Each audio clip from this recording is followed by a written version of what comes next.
کہ قرآن کریم میں اللہ تعالیٰ نے لباس کے اصول بیان کیے ہیں کہ کس طرح کا لباس انسان کو پہننا چاہیے اور لباس پہننے کا مقصد کیا ہے، اس کو بیان کیا گیا۔ دین اسلام ایک کامل اور مکمل دین ہے جو ہر ایک معاملے میں ہماری رہنمائی کرتا ہے، اور کسی بھی معاملے میں دین نے ہمیں یتیم نہیں چھوڑا کہ ہم دوسروں کی طرف نظر اٹھا کر دیکھیں اور دوسروں کی نقالی کریں کہ وہ کیا کر رہے ہیں پھر ہم ویسا کرنے لگیں، نہیں، بلکہ ایک کامل اور مکمل دین ہے جس میں زندگی کے ہر شعبے کی رہنمائی کی گئی ہے کہ کون سا کام تمہیں کیسے کرنا ہے۔ خود رسول اکرم صلی اللہ علیہ وسلم نے وہ بیان کیا اور کر کے دکھایا اور بتایا کہ تمہیں ایسے کرنا ہے، اور دوسری قوموں کی مشابہت اختیار کرنے سے ہمیں منع کیا گیا، اور ساتھ ہی یہ بیان کیا گیا من تشبہ بقوم فہو منہم، جو کسی قوم کی مشابہت اختیار کرتا ہے تو وہ انہی میں سے شمار ہوگا، وہ انہی میں سے گنا جائے گا، قیامت کے دن اس کو انہی کے ساتھ اٹھایا جائے گا، اس کا حشر ان کے ساتھ ہوگا۔ اس لیے آپ نے ہر ایک معاملے میں، ہر ایک شعبے میں ہماری رہنمائی کی کہ تمہیں کیسے زندگی بسر کرنی ہے، اور ایک تہذیب و تمدن دے کر ہمیں دے کر آپ تشریف لے گئے، اور جو تہذیب و تمدن آپ نے ہمیں دیا ہے اس کو قرآن حکیم نے سب سے بہترین نمونہ قرار دیا۔ لقد كان لكم في رسول الله اسوة حسنہ، کہ رسول اکرم صلی اللہ علیہ وسلم کے حیات طیبہ میں تمہارے لیے بہترین نمونہ ہے۔ لہذا جو کام رسول پاک صلی اللہ علیہ وسلم نے کیا اور جس طریقے سے آپ نے کیا ہے اسی طریقے سے ہمیں کرنا چاہیے، اس کے علاوہ کوئی اور طریقہ اختیار نہیں کرنا چاہیے۔ کیوں؟ اس لیے کہ اس سے بڑھ کر، اس سے بہتر کوئی طریقہ ہو ہی نہیں سکتا ہے جس کو قرآن نے اسوہ حسنہ قرار دیا ہے۔ لہذا ہر ایک شعبے میں ہمیں رسول اکرم صلی اللہ علیہ وسلم کی اتباع کرنی ہے، پیروی کرنی ہے۔ بہت سارے لوگ کہتے ہیں کہ لباس پہننا تو انسان کا اپنا ایک جو ہے وہ نجی معاملہ ہے، اس میں تو آزاد ہے، چاہے جیسا آدمی پہنے۔ دین اسلام تو صرف عبادت کرنے کا اور فلاں فلاں طریقہ جو ہے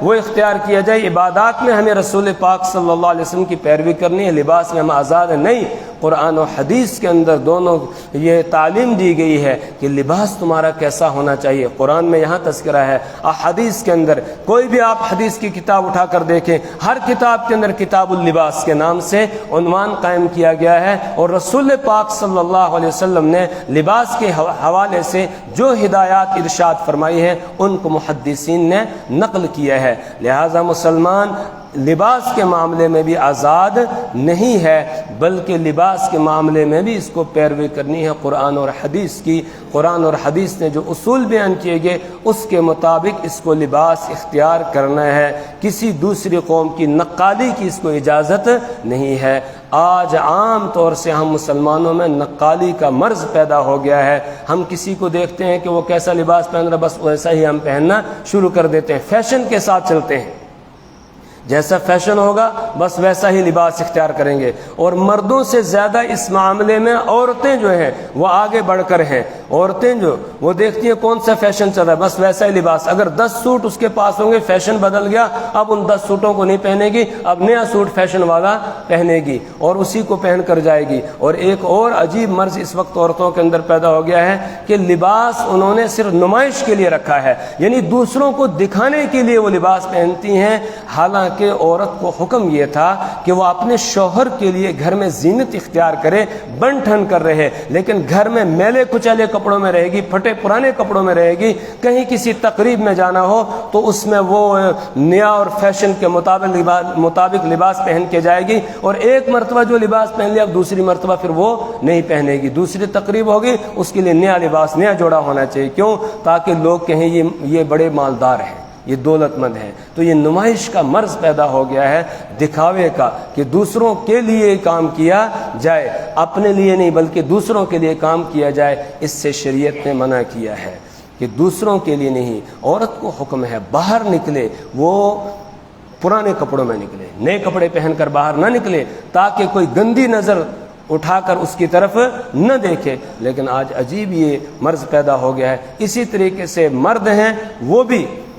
دوسروں کی نقالی کرتے ہیں، کسی کھلاڑی کو دیکھیں گے، کسی اور ایکٹر کو دیکھیں گے، کسی اور کو دیکھیں گے، اس طرح کا لباس پہننے کی کوشش کرتے ہیں، اور جو طریقہ رسول پاک صلی اللہ علیہ وسلم نے بیان کیا تھا اس کو بالکل بھی اپنی خاطر میں نہیں لاتے ہیں۔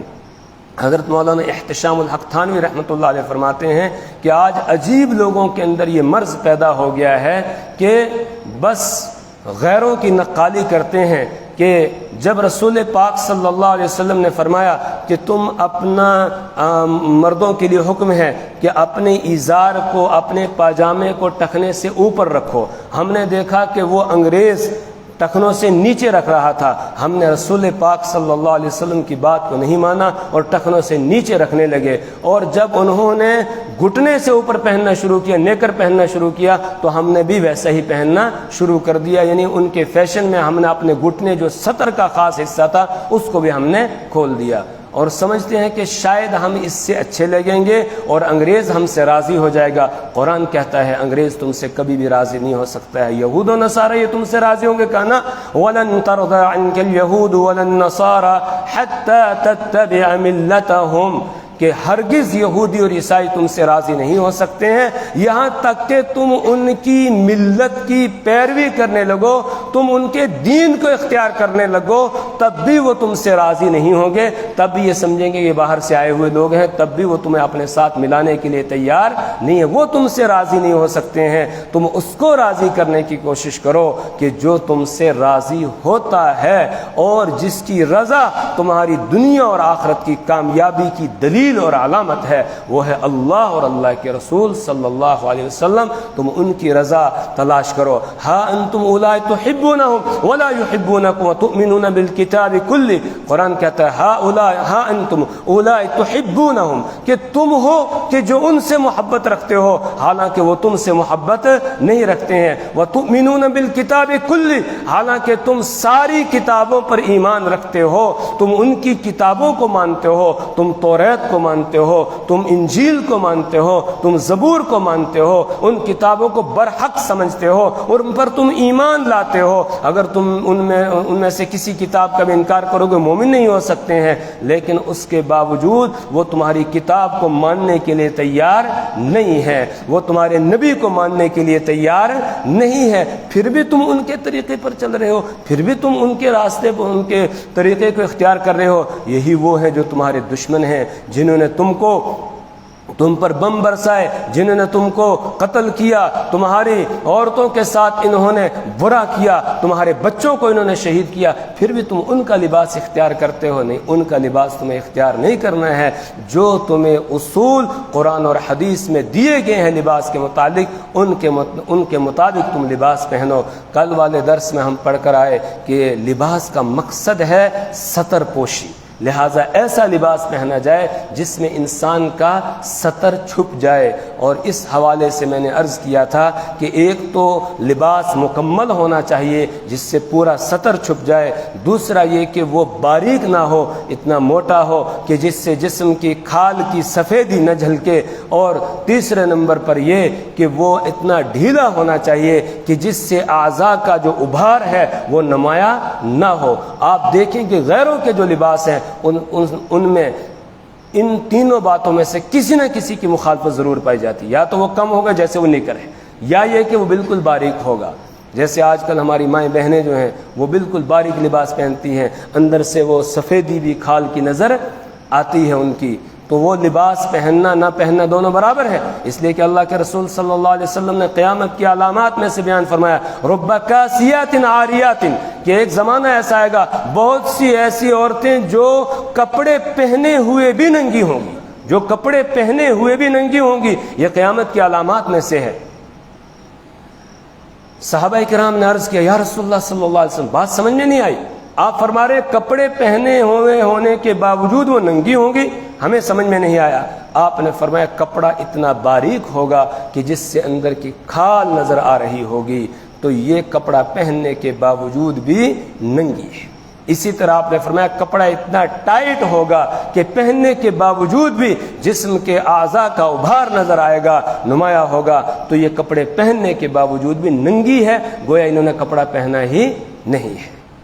یہ بیان کیا گیا۔ اسی طرح دوسری اصل یہ بیان کی گئی تھی کہ لباس دیا گیا ہے زینت اختیار کرنے کے لیے، لیکن زینت اختیار کی جائے شریعت کی حدود کے اندر، شریعت کی حدود سے باہر نکل کر کوئی زینت جو ہے وہ زینت نہیں ہے۔ جو شریعت نے حدود مقرر کی ہے اس کے اندر رہ کر زینت اختیار کی جائے۔ اور تیسری بات یہ تھی کہ وہ لباس التقوی ذالک خیر، کہ تقوی کا لباس یہ سب سے بہتر ہے۔ تقوی کا لباس کا مطلب یہ ہو گیا کہ لباس میں مشابہت وہ نیک لوگوں کی ہونی چاہیے، وہ برے لوگوں کی مشابہت نہیں ہونی چاہیے۔ جو نیک لوگ ہیں، متقی ہیں، پرہیزگار ہیں، ان کے ساتھ تمہارا لباس ملنا چاہیے، اور جو لوگ نافرمان ہوں ان جیسا لباس پہننے سے منع کیا گیا۔ حضرت فاروق اعظم رضی اللہ تعالیٰ عنہ نے آرڈر جاری کیا، جب ایران فتح ہو گیا، فارس فتح ہوا، تو آپ نے فرمایا ایاک وزی الفارس، کہ فارس کے لوگوں کا جو تہذیب و تمدن ہے، ان کا لباس ہے، اس سے دور رہنا،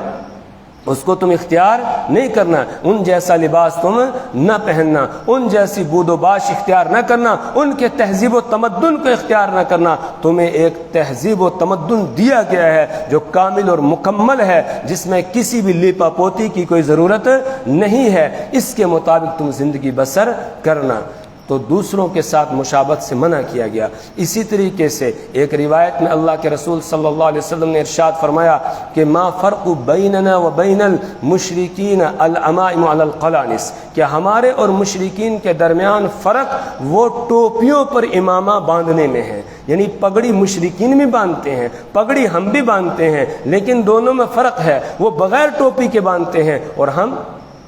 ٹوپی پر باندھتے ہیں۔ لہٰذا آپ نے فرق کیا۔ عبادت میں بھی آپ صلی اللہ علیہ وسلم نے مشرکین یا یہود یا عیسائی ان کی مشابہت اختیار کرنے سے منع کیا۔ یہ محرم کا مہینہ چل رہا ہے، 10 محرم کو روزہ رکھنا پہلے فرض تھا، بعد میں یہ سنت ہوا جب رمضان کی فرضیت آ گئی۔ اب 10 محرم کو روزہ رکھنا سنت ہے، مستحب ہے، جو رکھے تو بہت اچھا ہے، جو نہ رکھے تو کوئی پکڑ اس پر نہیں ہے۔ لیکن رسول پاک صلی اللہ علیہ وسلم نے فرمایا کہ یہود بھی اس دن روزہ رکھتے ہیں، لہٰذا ہم جب روزہ رکھیں تو ایک دن اس کے ساتھ پہلے ملا لیں، یعنی 9 اور 10 2 دن ہم روزہ رکھیں، یا 10 اور 11 کو ہم روزہ رکھیں، تاکہ یہودیوں کے ساتھ مشابہت لازم نہ آئے۔ تو دوسروں کے ساتھ مشابہت سے منع کیا گیا۔ اسی طرح آپ نے ویسی صورت اپنانے سے بھی منع کیا جس سے دوسروں کے ساتھ مشابہت نظر آتی ہو۔ آپ نے فرمایا خالف المشرکین، مشرکین کی مخالفت کرو، واعفوا اللحى، داڑیاں بڑھاؤ، واحفوا الشوارب، اور مونچھیں کٹاؤ۔ مشرکین داڑیاں کٹاتے تھے، مونچھیں بڑھاتے تھے، آپ نے فرمایا تم ان کی مخالفت کرو، داڑیوں کو بڑھاؤ اور مونچھوں کو کٹاؤ۔ مخالفت کرنے کا حکم دیا، بخاری شریف کے اندر یہ روایت ہے۔ اور اس روایت کے آگے یہ بات لکھی ہے، حضرت عبداللہ ابن عمر رضی اللہ تعالیٰ عنہ جو اس روایت کے راوی ہیں کہ وہ حج اور عمرے کے موقع پر اپنی داڑھی کو اپنے قبضہ میں یعنی مٹھی میں پکڑتے تھے، اور جو زائد بال ہوتے تھے ان کو وہ کاٹ دیا کرتے تھے۔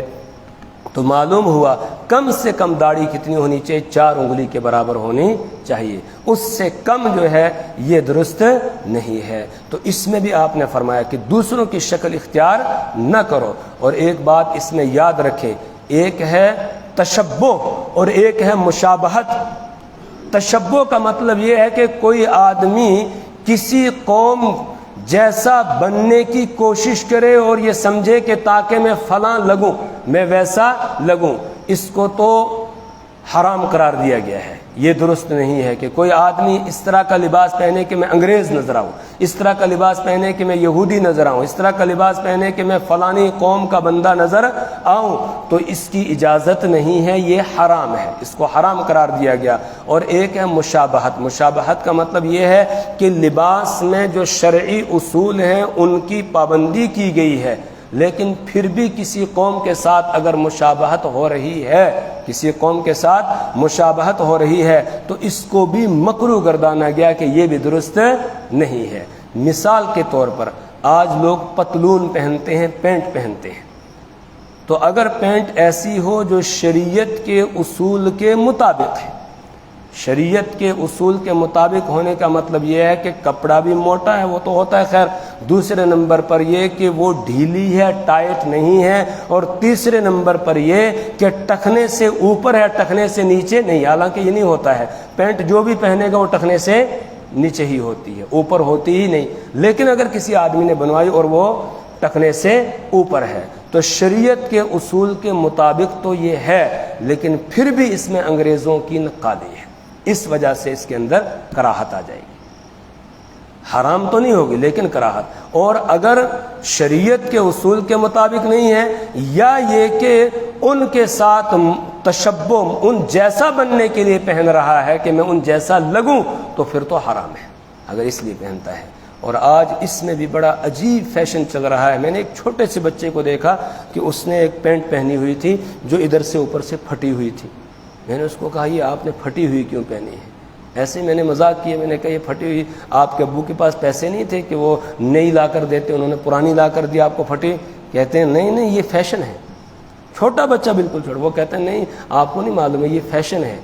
اس طرح کی پہننا فیشن ہے۔ اور بہت سارے نوجوان بھی اس طریقے سے پہنتے ہیں، بالکل وہ ٹائٹ والی جو جینس کی پینٹ ہوتی ہے پہنتے ہیں۔ اس میں ہمارے استاد حضرت مفتی صاحب رحمۃ اللہ علیہ فرماتے تھے کہ یہ تو کھال کے اوپر کھال ہے، اس میں لباس ہے ہی نہیں، یہ تو بالکل کھال کے اوپر جس طرح کھال لگا دی گئی اس طریقے سے ہے، لباس کی کوئی اتنی سی بھی صورت اس کے اندر پائی نہیں جاتی ہے۔ اور پھر اس میں نماز بھی پڑھتے ہیں، بعض دفعہ جو ہے وہ بالکل اتنا بڑا سوراخ ہوتا ہے اس کا یہ سطر کے حصے میں، تو اسی طریقے سے نماز پڑھ رہے ہیں۔ تو جو سطر چھپانا نماز کے شرائط میں سے ہے، یہ شرط بھی پوری نہیں ہوئی، لہٰذا نماز نہیں ہوگی۔ دوسرے نمبر پر یہ کہ اس کے اوپر کا جو حصہ ہوتا ہے وہ بہت چھوٹا سا ہوتا ہے، جب آدمی سجدے میں جاتا ہے آدھی پینٹ جو ہے وہ پیچھے سرینوں کے اوپر آ جاتی ہے اور آدھی سرین بھی نظر آنے لگتی ہے، اور جو اوپر سے اس نے قمیض پہنی تھی جو وہ بھی اوپر آ جاتی ہے، تو آدھا سطر اس کا کھل جاتا ہے۔ اگر نماز ہو بھی رہی تھی اب بھی نماز اس کی ٹوٹ جاتی ہے۔ بیچارہ وقت بھی دے رہا ہے، مسجد میں بھی آ رہا ہے اور نماز کے لیے کھڑا بھی ہے، لیکن پھر بھی اس کی نماز نہیں ہو رہی ہے۔ اس لیے اس طرح کا لباس پہننے سے ہمیں بچنا چاہیے، دوسروں کی مشابہت بھی اختیار نہیں کرنی چاہیے۔ تو اگر دوسروں کی کے ساتھ اس نیت کے ساتھ پہنتا ہے کہ میں ان جیسا نظر آؤں پھر تو حرام ہے، اور اگر شریعت کے اصول کے مطابق ہے لیکن لباس دوسروں کا ہے پھر بھی اس کو مکروہ قرار دیا گیا ہے، لہٰذا ایسا لباس پہننے سے ہمیں بچنا چاہیے۔ خاص طور سے جب ہم مسجد کے اندر آئے تو یہاں تو ہمیں اچھا لباس، علماء اور صلحاء والا لباس پہن کر آنا چاہیے۔ اللہ کے رسول صلی اللہ علیہ وسلم نے ارشاد فرمایا تمہارے کپڑوں میں سب سے بہتر کپڑے سفید رنگ کے ہیں۔ پھر آپ نے فرمایا کہ تم اللہ سے مسجدوں میں ملاقات کرو سفید کپڑوں میں، اور اپنے مردوں کو بھی کفناؤ سفید کپڑوں میں۔ اب مردوں کو تو ہم سفید کپڑوں میں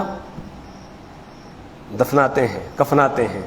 لیکن خود مسجد میں آنے کے لیے سفید کپڑے کم اختیار کرتے ہیں، اگرچہ دوسرے رنگ کے پہننا جائز ہے، رسول پاک صلی اللہ علیہ وسلم نے بھی دوسرے رنگ کا پہنا ہے، لیکن عام طور سے آپ سفید پہنتے تھے اور سفید کپڑے کو آپ نے پسند کیا ہے، لہٰذا کم سے کم ایک دو جوڑے تو ہمارے پاس ایسے ہوں کہ جب ہم مسجد میں آئیں تو وہی پہن کر ہم یہاں پر آ جائیں، تاکہ اس حدیث پر بھی عمل ہو جائے۔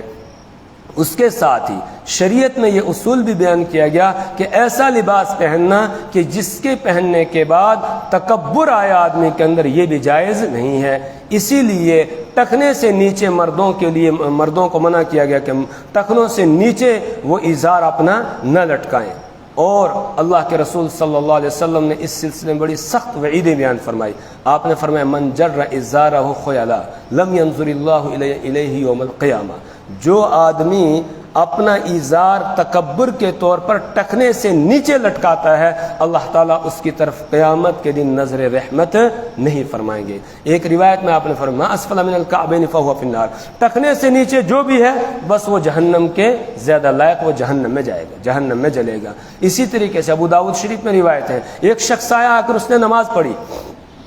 آپ صلی اللہ علیہ وسلم نے فرمایا جاؤ وضو کرو، وضو کر کے آؤ پھر نماز پڑھو۔ وہ گیا، جا کر اس نے وضو کیا، وضو کرنے کے بعد آ کر پھر اس نے نماز پڑھی۔ آپ نے پھر اس کو حکم دیا جاؤ وضو کرو اور وضو کر کے آ کے نماز پڑھو. وہ گیا, اس نے پھر وضو کیا, پھر آ کر اس نے نماز پڑھی. آپ نے تیسری مرتبہ اس کو پھر حکم دیا وضو کرو اور وضو کر کے نماز پڑھو. وہاں ایک دوسرا شخص موجود تھا, اس نے کہا یا رسول اللہ صلی اللہ علیہ وسلم آپ اس کو بتا نہیں رہے ہیں کہ یہ اس کی غلطی کیا ہے. آپ نے فرمایا دیکھ نہیں رہے ہو اس کا ازار ٹخنے سے نیچے جا رہا ہے, اور ان اللہ تعالی لا يقبل صلاۃ رجل مسبل ازارہ, اللہ تعالیٰ اس شخص کی نماز کو قبول نہیں کرتے ہیں جس کا ازار تہمد یا پاجامہ ٹخنے سے نیچے جا رہا ہو, اس کی نماز ہی اللہ تعالیٰ قبول نہیں کرتے ہیں. آج ہم اس کا بھی اہتمام نہیں کرتے ہیں, نماز کے ٹائم بھی اوپر نہیں اٹھاتے ہیں, حالانکہ ہر وقت اوپر رکھنا چاہیے. کیوں؟ اس لیے کہ یہ ایسا گناہ ہے کہ جتنی دیر تک ٹخنے سے نیچے پاجامہ شلوار وغیرہ یا پینٹ جو بھی ہے رہے گی تب تک ہم گناہ کے اندر مبتلا ہیں, تو اوپر ہی رکھنا چاہیے. لیکن خاص طور سے نماز میں اس کا اہتمام کرنا چاہیے. کیوں؟ اس لیے کہ اس کے اگر ٹخنے سے نیچے ازار ہوگا تو نماز قبول ہی نہیں ہوگی ابو داؤد شریف کی روایت کے مطابق. تو ہر ایسا لباس جس کے پہننے کے بعد تکبر آتا ہو اس سے بھی شریعت نے منع کیا ہے. حضرت عثمان غنی رضی اللہ تعالیٰ عنہ کو رسول پاک صلی اللہ علیہ وسلم نے سفیر بنا کر مکہ والوں سے بات چیت کرنے کے لیے بھیجا حدیبیہ کے موقع پر. جب حضرت عثمان غنی رضی اللہ تعالیٰ عنہ تشریف لے گئے, ان کا تہمد آدھی پنڈلی پر تھا,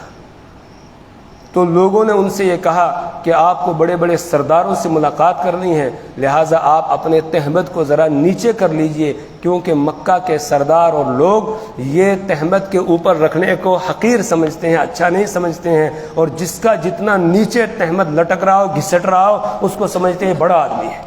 تو اس لیے آپ اس کو نیچے کر لیں. حضرت عثمان غنی رضی اللہ تعالیٰ عنہ ماننے سے انکار کرے, فرمایا نہ, ہاکذا ازراتو صاحبنا رسول اللہ صلی اللہ علیہ وسلم, میں نے تو اسی طرح اپنے صاحب اپنے ساتھی رسول پاک صلی اللہ علیہ وسلم کا اظہار دیکھا ہے, لہٰذا میں اس سے نیچے نہیں کر سکتا ہوں, میں تو یہیں پر رکھوں گا. اور پھر اسی طرح رکھا اور اسی طرح جا کر انہوں نے ملاقات کی ان لوگوں سے, ان کی بات کو نہیں مانا. تو معلوم ہوا کہ ٹخنے سے نیچے ہمارا ازار نہیں ہونا چاہیے. اس میں یہ ٹخنے سے نیچے ازار رکھنا, بہت سارے لوگ سمجھتے ہیں کہ صرف سنت کی خلاف ورزی, نہیں, بلکہ ٹخنے سے اوپر رکھنا واجب ہے اور ٹخنے سے نیچے رکھنا حرام ہے.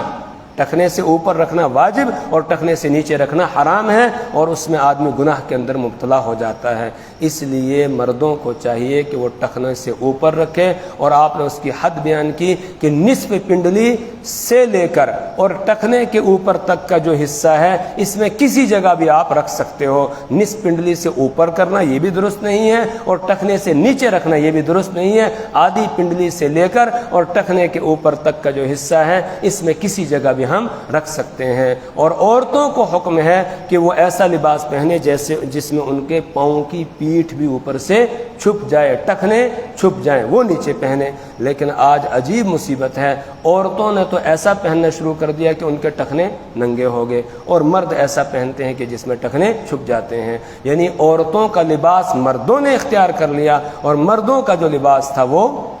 عورتوں نے اختیار کر لیا. اور اس سلسلے میں بھی اللہ کے رسول صلی اللہ علیہ وسلم کا فرمان ہے کہ جو مرد عورتوں کی مشابہت اختیار کرتے ہیں ان پر بھی اللہ کی لعنت, اور جو عورتیں مردوں کی مشابہت اختیار کرتے ہیں ان پر بھی اللہ کی لعنت ہے. تو آدمی ملعون ہوتا ہے. فائدہ کیا ہے؟ اس لیے لباس کے جو اصول شریعت نے ہمیں دیے ہیں ان کے مطابق ہی ہمیں لباس پہننا چاہیے. یا بنی آدم قد انزلنا علیکم لباسا یواری سوآتکم وریشا, اے آدم کی اولاد, قد انزلنا علیکم لباسا, ہم نے اتارا ہے تمہارے لیے لباس, یواری سوآتکم وریشا, جو تمہارے سطر کو چھپا لیتا ہے, سطر کے حصے کو چھپا لیتا ہے, وریشا, اور تمہارے لیے زینت ہے. ولباس التقوی ذالک خیر, اور تقوی کا لباس یہ بہتر ہے. ذالک من آیات اللہ, یہ اللہ تعالیٰ کی آیات میں سے ہے. آیات میں سے ہونے کا مطلب یہ ہے کہ یہ جو لباس کے متعلق ہدایات دی جا رہی ہے یہ اللہ کے نازل کردہ احکامات میں سے ہے. لعلہم یذکرون, تاکہ وہ نصیحت حاصل کرے. اللہ سے دعا کرے پروردگار ہمیں اپنی کتاب کی سمجھ اور فہم عطا فرمائے. اللہ ہمیں اعمال صالحہ کی توفیق عطا فرمائے. برے اعمال سے اللہ ہمیں